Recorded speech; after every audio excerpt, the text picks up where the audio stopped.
I'm not a big fan of showing anything too materialistic or direct cash, but here is some motivation and inspiration for everyone. Plus, the Louis Vuitton that Harry bought me. Shout out. Look at those. I like those more. These are awesome. Those are awesome. Those also aren't yours. Fake flexer. Oh my god, DHgate. All right, well, in this video, he's actually pulling up an ad account. We're gonna show a ton of different stuff. We're gonna use the whiteboard. We are gonna do a highly requested video, and this is something I've actually been getting asked about a lot. Look-alike audiences. What are they? How do they work? How can you use them effectively? What even constitutes the data makeup of a lookalike? What are the different types of lookalikes? How can you scale with it, and how can you use it effectively? And how do we do all of that on a day-to-day basis? Because, excuse me, lookalikes are where we make the most amount of money, not only revenue-wise, but also profit margin-wise. Now, you could argue in certain situations, things like retargeting and some email marketing on the back end, which I wouldn't even count because there's no ad spend in that, can get you a direct, better ROAS or a direct return on investment. But size-wise and scalability, it is the lookalike audiences where the money's made. So that's what we're gonna be breaking down inside of here, specifically how to utilize lookalike audiences to build 7-figure e-com stores.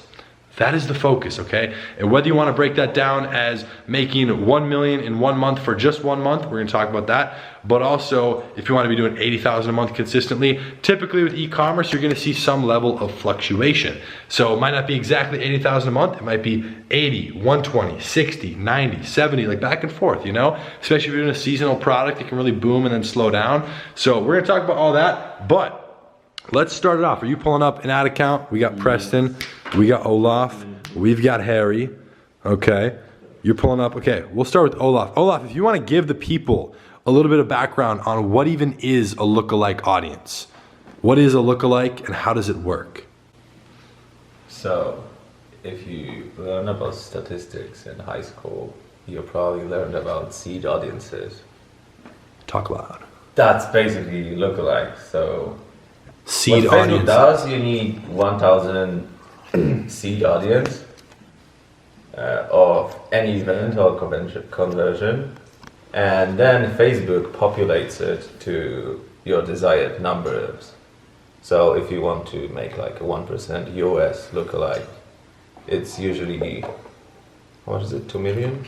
Well, it depends on the size of what you're doing. Yeah, 1% US, it's 2 million, I think. Yeah, so what a lookalike is doing is essentially finding people who look similar, not physically, but digital. Same habits, same page likes, same age range, you know, roughly sometimes living in the same location, and they're gonna find other people who look similar to those people. And the goal out of that for Facebook is to ideally identify more customers who are gonna either buy your product, if you're doing a purchase lookalike, or maybe you're doing something like add to cart. They're gonna find more people who are likely to take that action that you're building the lookalike upon. So, Olaf over here, as he explained in the video we dropped not too long ago, makes most of his money from lookalikes, correct? Yeah. Okay. They're most profitable.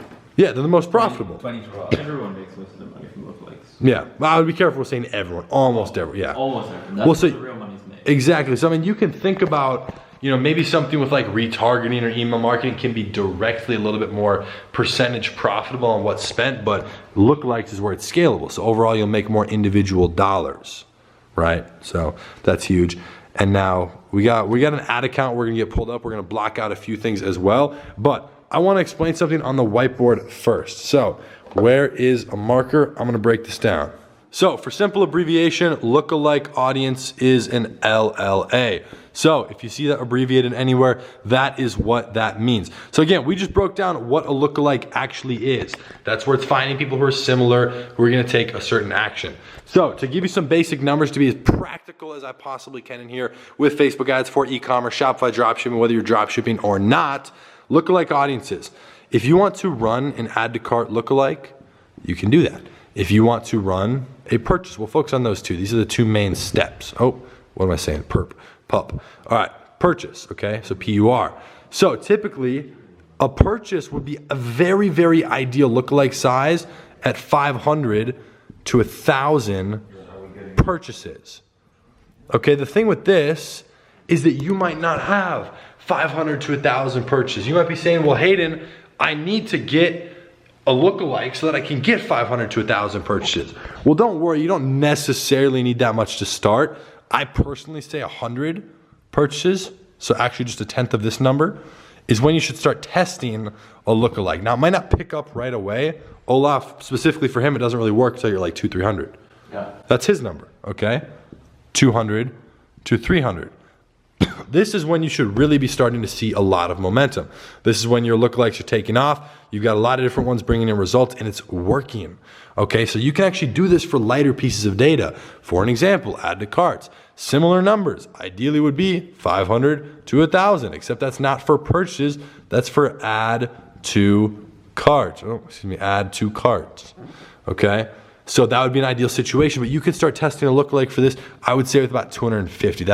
I would keep the minimum threshold a little bit higher, simply because add to cart is a lighter piece of data. You know, if you're building something like purchase, that's a much stronger piece of data. Someone took a very deep action on there, and that's a very important, crucial step that they actually did take. So that's why it's a more powerful lookalike. So the thing that people don't tend to realize with lookalikes is the power of what Facebook's actually doing for you. Facebook is data driven. They make their money simply by running ads. They want you to make more money. And while they play a ton of games, a ton of gimmicks on all this different stuff with like giving you a customer versus favoring other people spending more money, well, you can actually kind of control that a little bit by understanding how to run lookalikes. So lookalikes are very, very powerful. This is where people make the most amount of money for a reason. Not everybody, but most people. So lookalikes are super, super fun. It's definitely, let's just say once you get past the basic interest targeting, that's where you're gonna be able to really start getting a ton of crazy amount of results. So with that being said, I wanna give you guys kind of a live breakdown of kind of showing you what it looks like, where to set it up and all of that, as well as some examples. So Prestone, do you have, Let me finish sorting it out. pull up an ad account for us, and we're gonna give the people an example. Bottle flip. All right, so I can't show too much just because there are some names of a few things in here, but just for an example, when you're in the back end of your Facebook Business Manager, go up to the left, hit the 3 dashes, and what you're gonna do is go under the asset category. This is where you make the lookalike. Hit audiences, okay? And I'm already in here, so 1 second. And what you're gonna have the option to do is hit create audience there, and you can see there's custom audience, lookalike audience, and you can also select a saved audience. So if we hit custom audience there, what ends up happening is it pulls up this screen. So now you guys can't see anything in there, but what you can do, you can upload a customer file of your specific data. So what this tends up being usually is an export list. Oh, why is this so zoomed in? It's typically gonna be an export list of a ton of customers. So it's usually a CSV file or some sort of file which you download to your computer, you can save it from your Shopify store or whatever you wanna do. And that right there is gonna be like a list of people who have purchased the product. What's up? So you can do that literally the same thing for add to cart, initiate checkout, anything like that. So as you can see, you can go ahead and do a couple different options inside there to set it up. That is where you actually put the information for the lookalike, okay? So it's really simple to set it up. Again, I'm not gonna badge you guys with that in here because that's not the focus. I don't focus on stuff like that. You can YouTube a tutorial on how to do that. It's not hard. So setting all that stuff up right there. Now, the reason, excuse me, that I personally, literally when I fell in love, I'll give you this. The reason I fell in love with lookalikes is because I was doing interest targeting and it was working. And then when I went ahead and did lookalikes, it did 2 things. It boosted my margins pretty well, like 10 to 15%, because it was just not spending money in categories that weren't working. But and this might not make sense to everyone, but it really put me into a scale audience. So it finds a lot more people, a much bigger pool of people to target. And Facebook's gonna help you optimize. So that's why something like lookalikes is extremely valuable. And I know I'm sure you guys have seen screenshots I've done of bringing a store to $1,000 a day, getting into 5,000, 10, 42,000. I've showed $48,000 days, like all this and that. The stuff with Facebook, that's with the lookalike audience. So I want to make that very clear because I might not always say in like an Instagram post or whatever, but typically that's where the results are coming from. So that's what you guys want to really focus on. Now I'm going to have both Preston and Harry real quick just give you guys a super quick tip on lookalikes. So you do a lot of lookalikes. Obviously, what is something that you wish you would have known when you were kind of getting started with lookalikes that would have just saved you time and money and helped you scale faster? What's something you did wrong? It could have been with scaling a lookalike or anything with that. Just anything with lookalikes that would help them. Something a tip. basic. A golden nugget, a golden nugget for you. A golden nugget for me. Putting you on the spot. Oh boy, yeah, you really put. First You things can name first. a few things, yeah. First things first. I wish I would have known that you could make a lookalike audiences off of like customer data from purchases. That would have been super helpful. Because I was trying to build up pixel data instead of just using order data from past stores. That was Okay, so something you that- had data for products Right. already. But I You was didn't trying know to build you up pixel data instead of use that already existing data, which was a big Okay, mistake. which is what I just showed you guys with like uploading a file and setting all Right. that So stuff if up. you go into Shopify, And that was so simple, right? It's Yeah, so simple to exactly. set up. You didn't. I feel you there. if you go into Shopify and you go into orders, you can export your orders, and then it'll download. Hayden went over it like a CSV file, and then you can upload it to Facebook, and you pick like what actually goes into the file, and it'll find people like that. Yeah, it'll be like names, zip code, their address, and stuff like that. So it matches up with the lookalike. So it finds more people like that. But that's also the data you can buy. I don't know if you've ever bought data yet, but No. buying data, you're just buying the list that someone exported from either their Pixel or their store. It's as simple as that. And then you upload it. Yeah. Now we're gonna put Harry on the spot real quick. Harry, golden nugget, anything, absolutely anything with lookalikes, good, bad, scaling, something you've done right, done wrong. You've made massive amounts of money. You've done it for a long time. Something with lookalikes. I know that's what you do. You don't even do retargeting. Do you even do retargeting? Really? Not really. There you go. It's all lookalikes, right? All lookalikes. Oh. And detailed targeting. Detailed targeting. Okay. Literally just those two. But when I first started doing LLAs, like, I was the same as Preston, right? I I genuinely didn't know that you could do order LLAs, right? I only thought that you could do pixel LLAs. Jeez. And when did you figure out that you could do orders? When one of my friends, I was doing a store with him back around about April time, he told me. Literally, within like 3 or 4 days we started doing LLAs. I was like, what? All right, well, that doesn't count because he said it. What's something with an LLA, maybe scaling it? For you, is it different, scaling an LLA versus a detailed targeting, which is regular interest in your ad set, or some sort of information that is going to be helpful to someone who might just be getting started and building towards having enough data for a lookalike? What's something they should be aware of with lookalikes? You can think on it for a minute, but Don't it. run high those budgets. Don't run high budgets Yeah. right out of the gate. It can kill it sometimes. It can kill that audience. Yeah, Okay. pretty quickly. What sort of budget do you typically run with? What? With pixel LLAs or order LLAs? Let's say Pixel. If they went through and they built up data the way that I explained, which is what we cover in the program most of the time. I'm curious to hear your perspective on this. If you go through and build it the right way, you've built data from scratch and you're running off of that, then in that situation, I'd say maybe 300. $300 a day. 300 a day? Okay, and that's for one. Is that for one ad set? Yeah, one asset. Okay, you see, what we have right here, ladies and gentlemen, is a fish out of water. This is what we call an aggressive scaler. Okay, this guy right here goes for the data. I like that, going in for the kill. So he tests with a high budget. Now, why do you do that? Have you done stuff with $5 a day on that? Same thing? No. I always run high budgets. Okay. Obviously, there's some ad sets where you just can't run high budgets at all. Yeah, the size of the audience. Yeah, of course. But like, I just love scaling hard, fast. And it works for you pretty well. You see my results. Yeah, Like, it works. exactly. Everybody has their own thing. I don't like to hit 10k a day in 2 months' time. But that's hitting within a week, 2 weeks.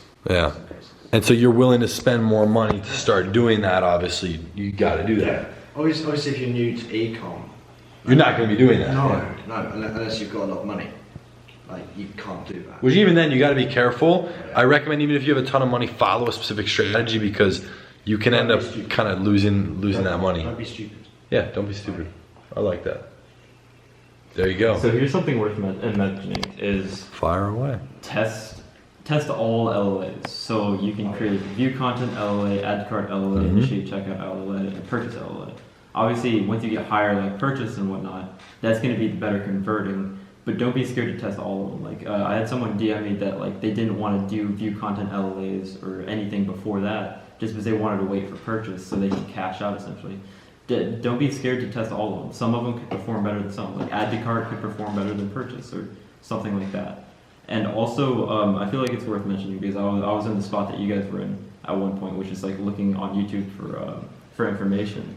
Whenever you go to upload order data LOAs, what you need is their name, the city, the zip code, things like that. So obviously don't include their phone number, don't include that. Because I know someone's going to have a question like, oh, what do you include from the actual order data CSV?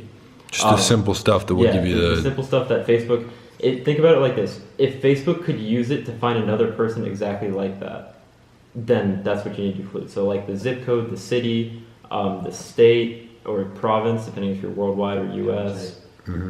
county, yeah, basic It's stuff. usually- I think it's usually Like seven. address and name, like that type of I thing. used to put like seven columns. Okay. Yeah, I think you need like Like, yeah. 7 columns or so. Yeah, exactly. You got to fill it up. Something like that. Boom. Well, yeah, if you guys have questions on lookalikes, I'm going to do my best to kind of give you guys a direct answer in the comments down below based on your specific situation. So make sure to drop any sort of problem or issue you're having in there.